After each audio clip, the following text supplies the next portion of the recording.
interestingly enough, that event and JFK's assassination are two events that I remember, being in school and having, at least on JFK's, and everybody in shock. And the same thing occurred with Martin Luther, talking about in school. And I was in when I was 10, I was in a Catholic grammar school.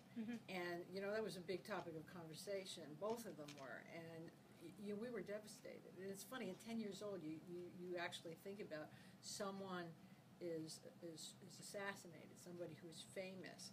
Of course, people are killed all the time, and it didn't affect us as much as these very public figures. But I was too young to realize the significance of what he was doing for this country. I mean, now, of course, 50 years later, it's unbelievable. Well, it's impacted. It's impacted everything we do, and.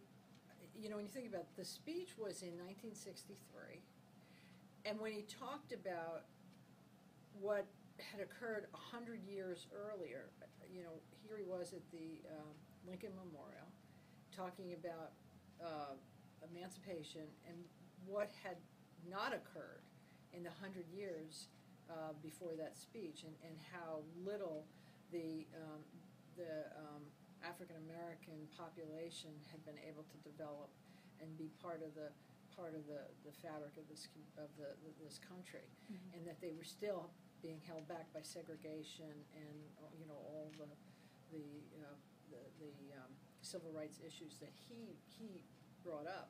So here's the thing: in 100 years, nothing really happened. He comes along.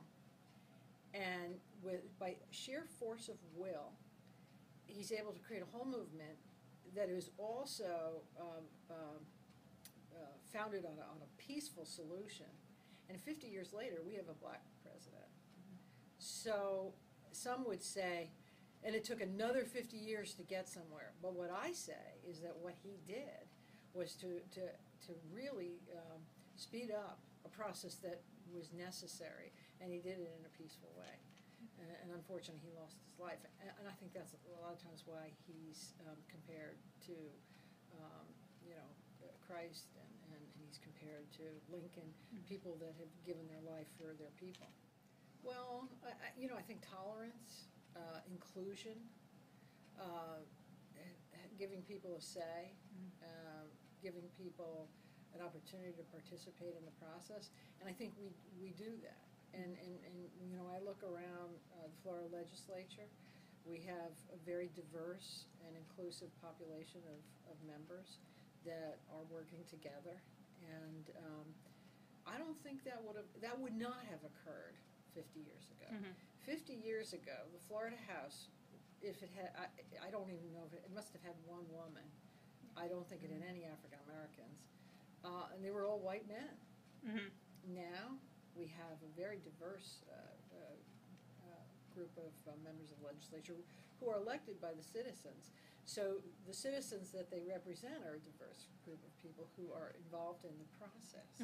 And I think one of the things in the speech that he gave, that Dr. King gave, that was very definitive was the African Americans. Of course, he called them Negroes, but the African Americans at that point, they either didn't vote, in the South in particular, mainly because in some states they couldn't, and in the North they didn't bother to vote because they didn't think their vote counted.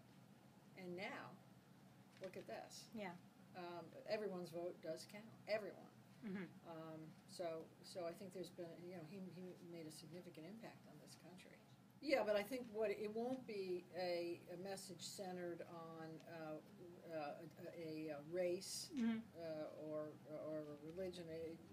It'll be everyone will be able to participate in the process no matter who you are. And actually, he did say that at the very end of the speech, if I recall.